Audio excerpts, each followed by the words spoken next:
Nah, pertanyaan tadi dari Mas Frasendi itu wirid ya? Tapi bukan sudah sholat wirid ya, yang biasa gitu. Oh, Ustaz. maksudnya, Ya. wirid. Maksudnya wirid membaca-baca itu kan ya? Betul kan? Iya, Oh Ustaz. ya, saya tadi sempat agak remang-remang, maksudnya wudhu sama enggak gitu. Terus ada di akhirnya ada kata-kata wirid gitu ya.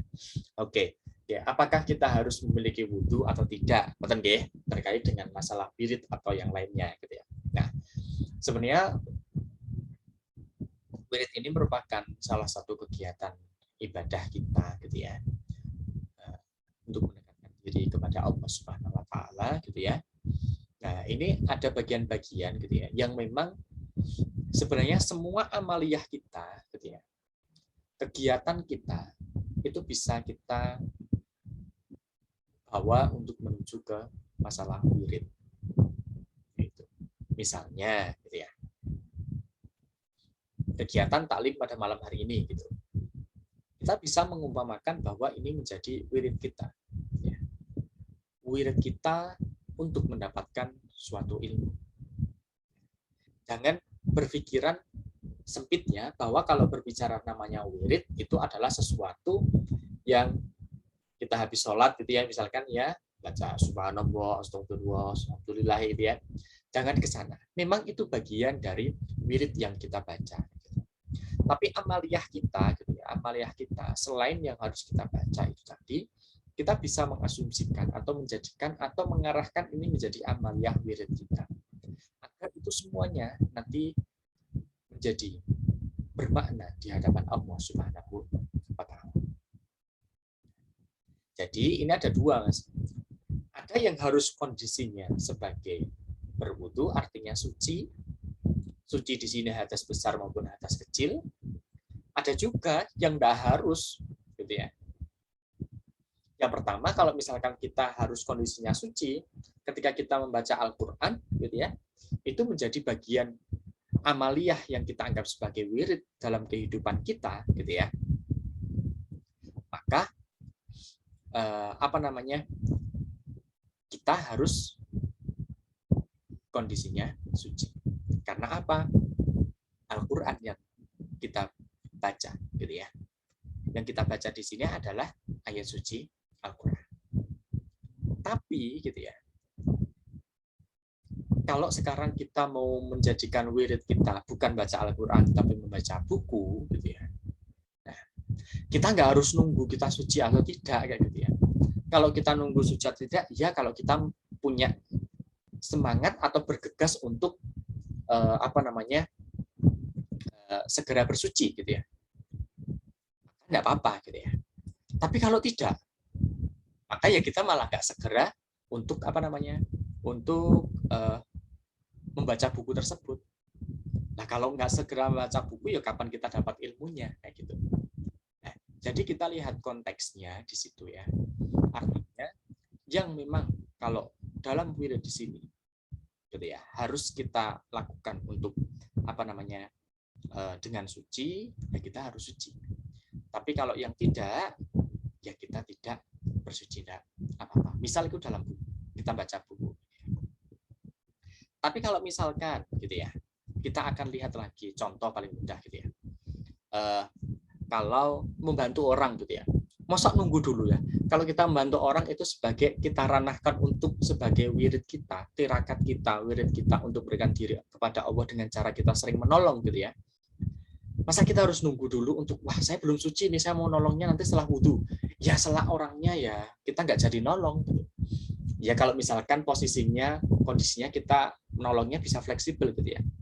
Nah, tapi kalau naudzubillah ada orang kecelakaan kemudian jatuh gitu ya, kemudian sampai berdarah-darah gitu ya, terus kita malah nunggu, wah saya belum suci, saya mau bersuci dulu baru nolong. Ya setelah tewas, ya kebelabasan malaikat Israel duluan yang tirakat ngambil nyawa tadi.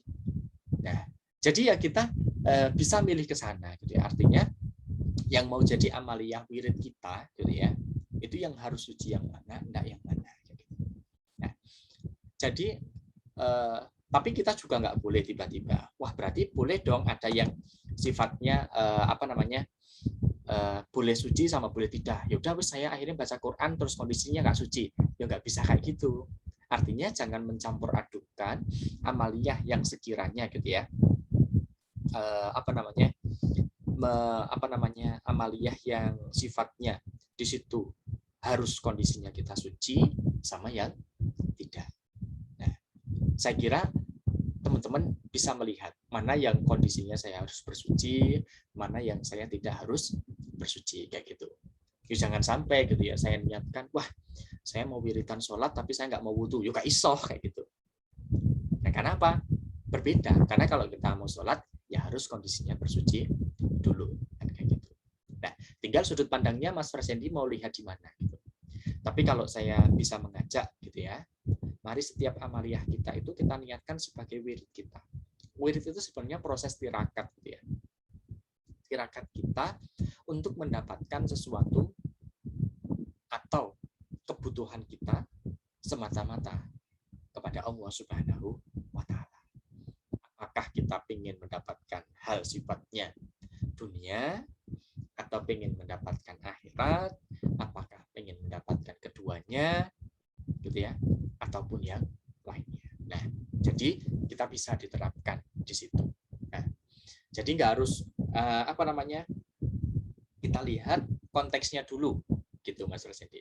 Tapi kalau misalkan sampean mau melakukannya dengan kondisinya bersuci, ya alhamdulillah tambah lebih bagus lagi. Karena apa?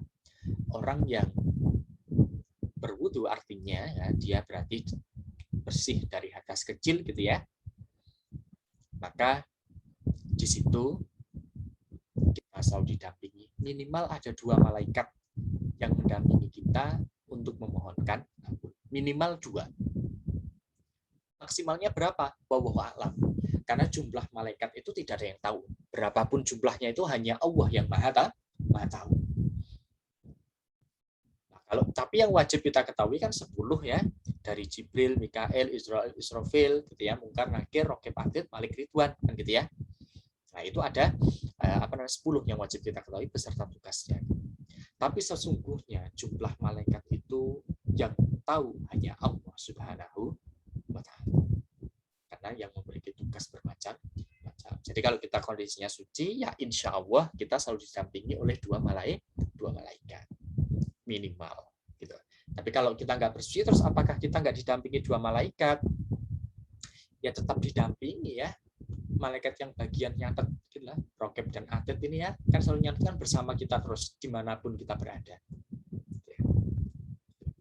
Tapi kalau kita mau menjaga dawamul wudu, minimal dawamul wudu berarti menjaga kesucian. Artinya menjaga kesucian itu adalah menjaga biar kita tidak berhadas gitu ya.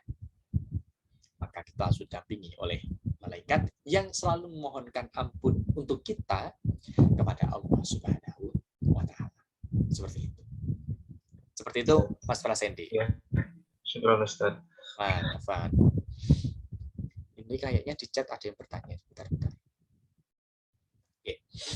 Assalamualaikum. Oke. Ustaz izin bertanya, takdir mubrom adalah ketentuan mutlak dari Allah. Jika ada orang ganti gender melalui operasi itu gimana, gitu ya? Nah, gitu ya. Takdir mubrom, gitu ya. Takdir mubrom adalah ketentuan mutlak dari Allah Subhanahu wa Ta'ala. Jika ada orang ganti gender melalui operasi, itu gimana? Nah, gitu ya. Apakah itu masuk takdir mubrom atau takdir yang satunya, gitu ya? Nah, kalau kita berbicara tentang takdir, gitu ya, takdir di situ ada 2, ya. Takdir yang mubrom, ini adalah takdir di situ ketentuan mutlak, ya, hak prerogatifnya Allah Subhanahu wa Ta'ala.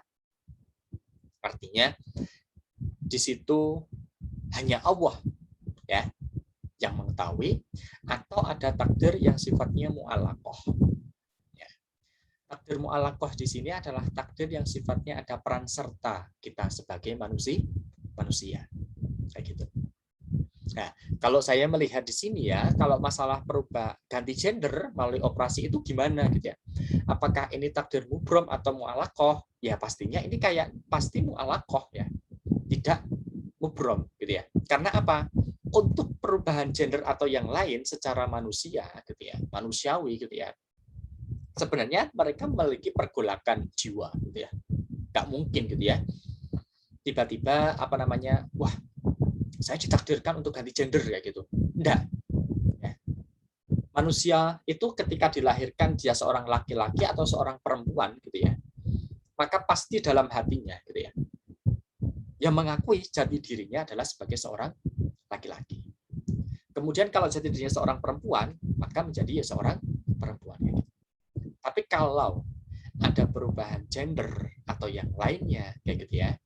Nah, di sini berarti takdirnya adalah bukan takdir mubrom tadi, tapi takdirnya adalah takdir mu'alaqah. Di situ ada peran ya.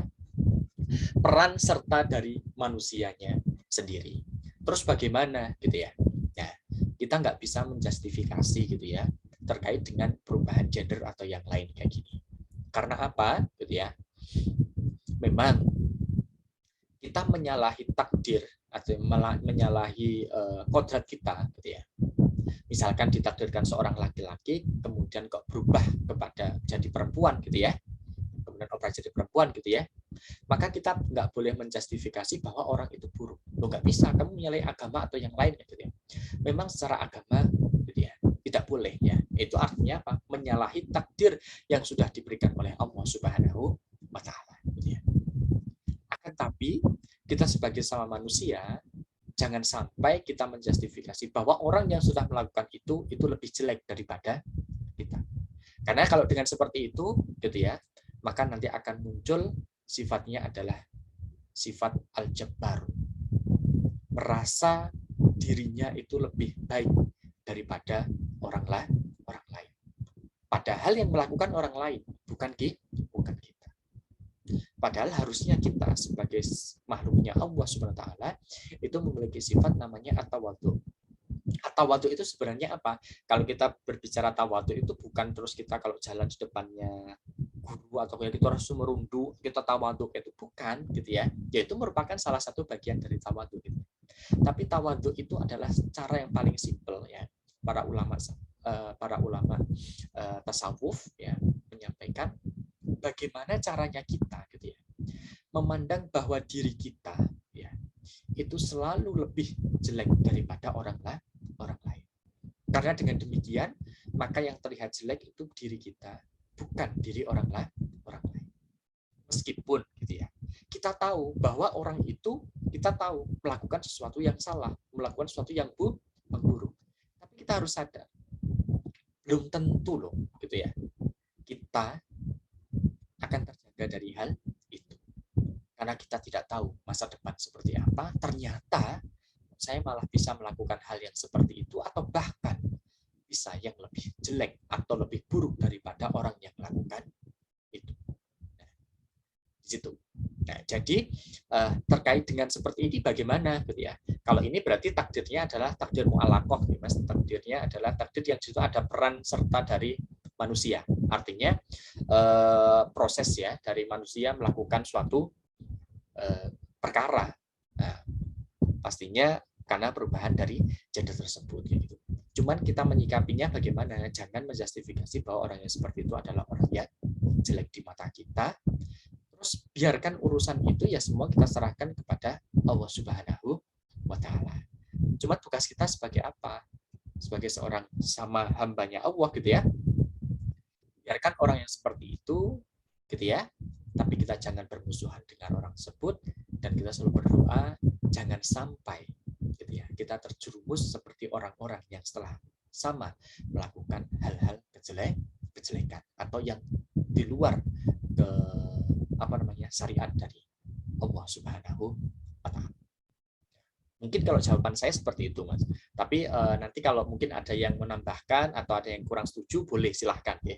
Karena setahu saya di situ.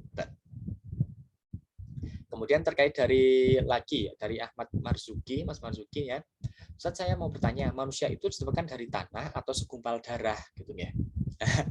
Kalau kita melihat gitu ya, diciptakan itu dari segumpal tanah atau dari darah gitu ya. Kalau dari hadis tadi gitu ya, kok kayaknya gitu ya.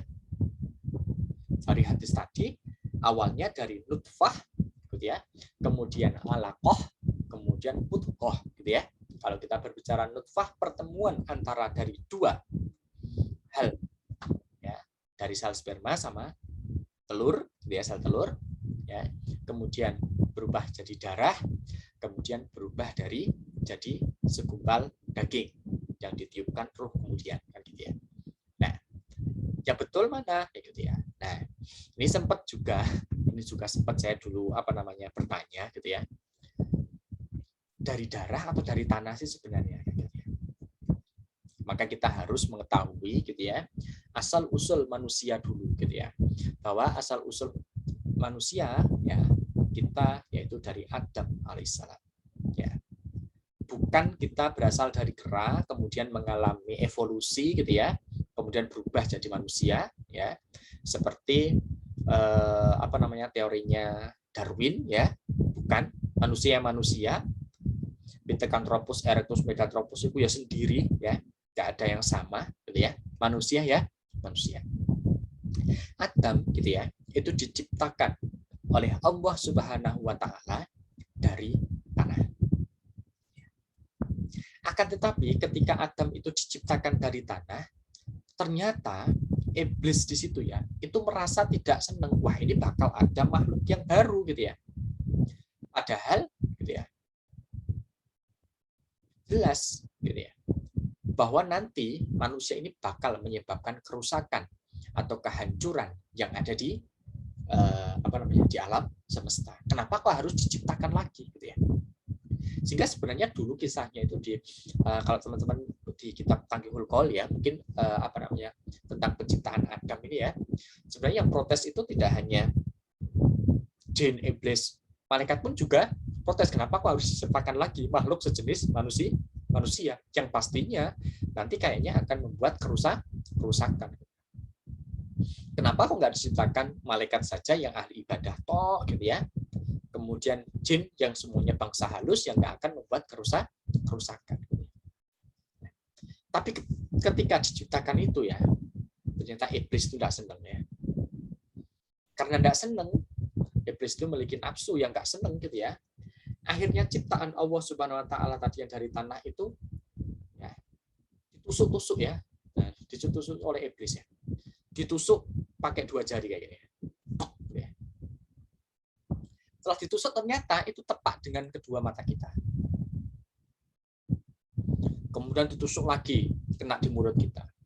Kanan kiri ditusuk, ternyata jadi telinga kita. Gitu ya. Saking nggak senengnya iblis tadi, kenapa harus diciptakan manusia. Gitu. Nah, tapi ternyata gitu ya, dengan kejengkelan dari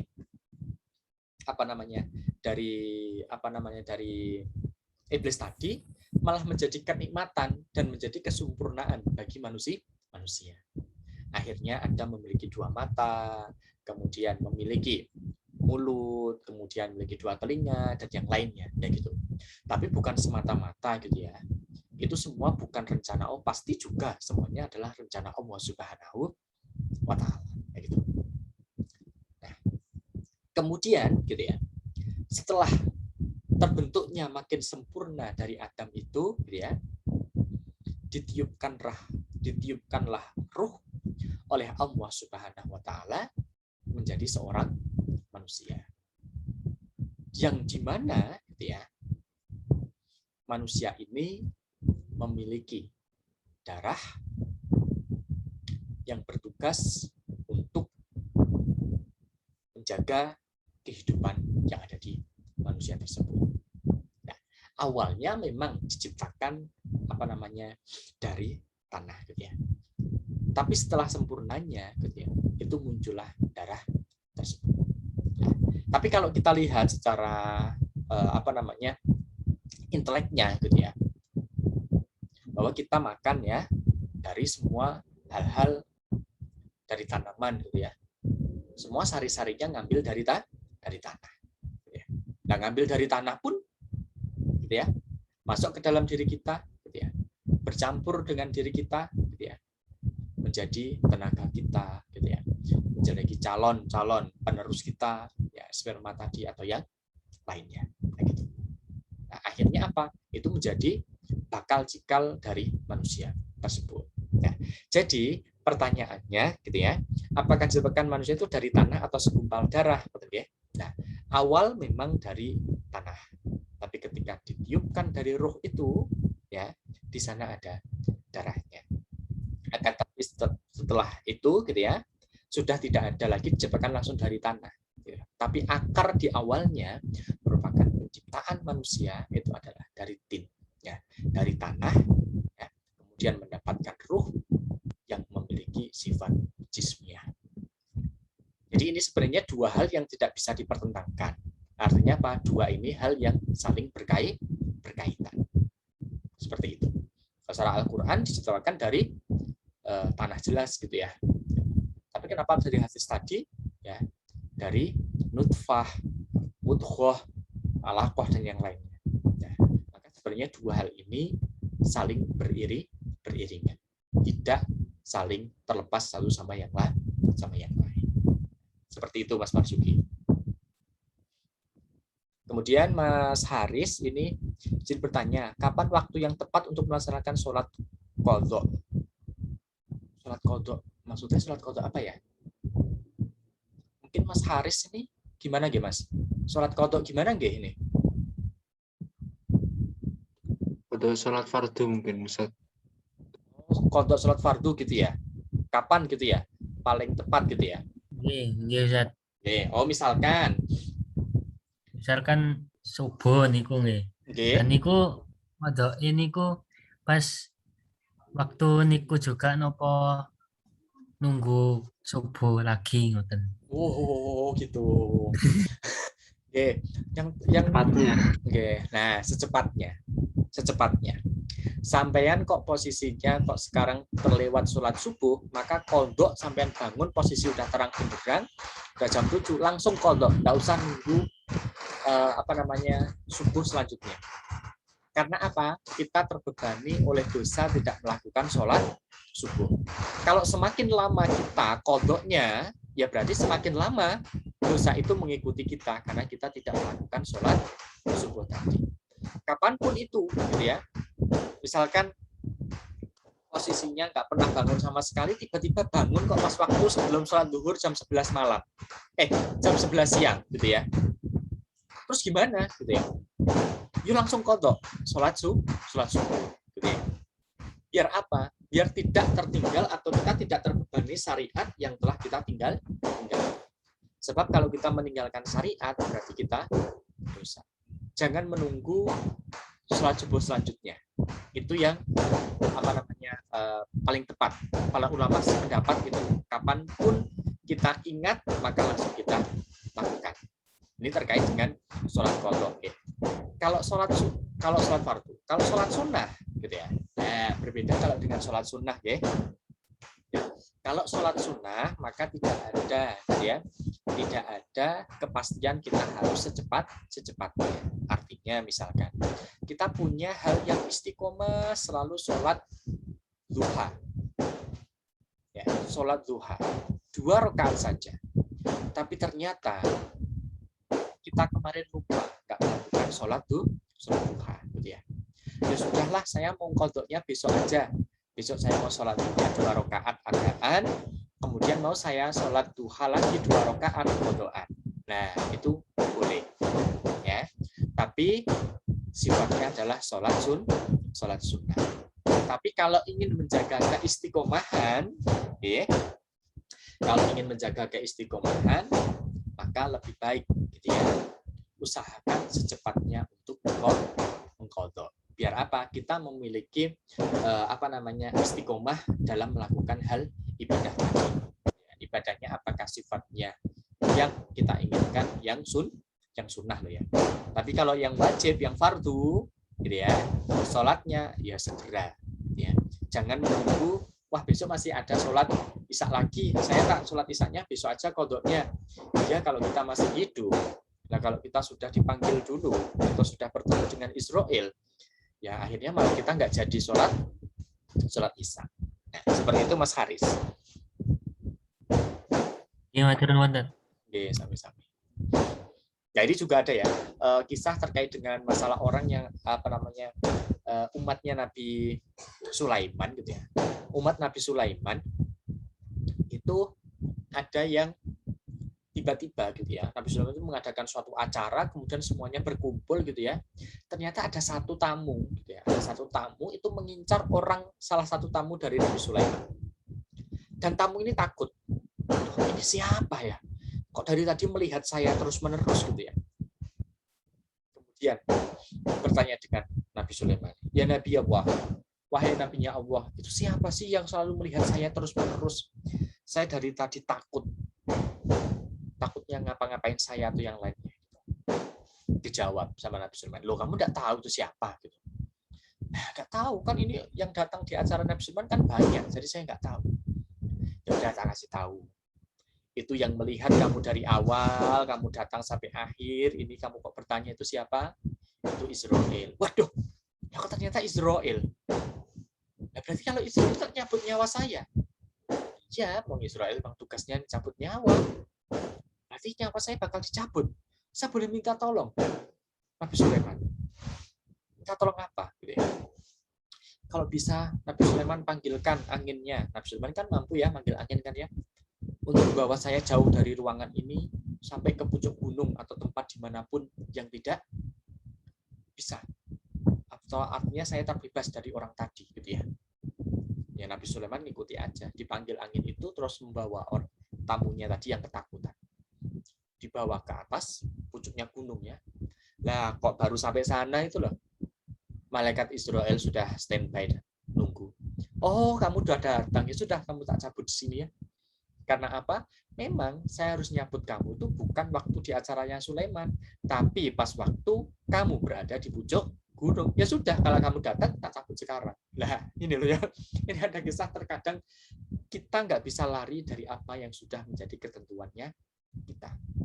Tapi kita tidak boleh untuk selalu pesimis, tapi kita harus selalu optimis dalam melakukan kegiatan ini, sehingga dalam setiap ibadah kita selalu semata-mata hanya mengharap ridha Allah Subhanahu wa taala dan selalu berpegang kepada syariat dan tuntunan yang sudah diajarkan oleh Rasulullah Shallallahu alaihi wasallam.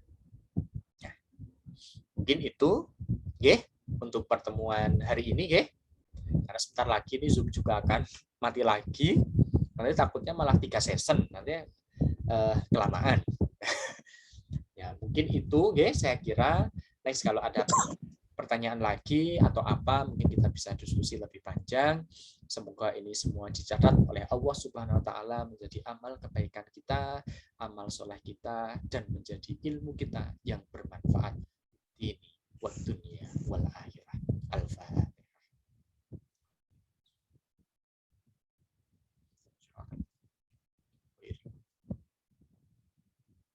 A'udzubillahi minasyaitonir rajim. Bismillahirrahmanirrahim. Alhamdulillahirabbil alamin. Hamdan syakirin, hamdan dzakirin, hamdan naimin, hamdan yuwafi ni'amahu wa yukafi ya rabbana lakal hamdu kama yanbaghi li jalali sultanik. Allahumma shalli ala sayyidina Muhammad tibbil qulubi wa dawaiha, tibbil qulubi wa dawaiha, tibbil qulubi wa dawaiha, wa afiyatil abdani wa shifaiha, wa nuril absari wa diyaiha, wa qutil ajsadi wa arwahi wa hidayaiha, wa ala alihi wa sahbihi wa baraka wa sallam. Allahumma salli ala sayyidina Muhammad wa Nuh wa Ibrahim wa Musa wa Isa wa ma bainahum min nabiyyin wal mursalin salawatu wa salamuhu alaihi ajmain. Allahumma salli ala sayyidina Muhammad salatan tuballighuna biha hajja baitikal haram wa ziyarata qabri nabiyyika Muhammadin sallallahu alaihi wasallam fi lutfin wa afiyatin wa salamatin wa bulughil maram bi rahmatika ya arhamar rahimin. Astaghfirullahaladzim, astaghfirullahaladzim, astaghfirullahaladzim minal qawli bila amalin ya dzal jalali wal ikram. Ya Allah biha, ya Allah biha, ya Allah biha, ya Allah bi husnil khatimah wa na'udzubika min su'il khatimah. Rabbana atina fid dunya hasanah wa fil akhirati hasanah wa qina adzabannar. Wa sallallahu ala sayyidina Muhammad wa ala alihi wa sahbihi wa baraka wa sallam. Walhamdulillahi rabbil alamin. Sri asrarul Fatihah. Ini sebelum saya tutup, saya boleh minta sekali on cam mau saya capture untuk laporan malam hari ini. Sebentar mawon.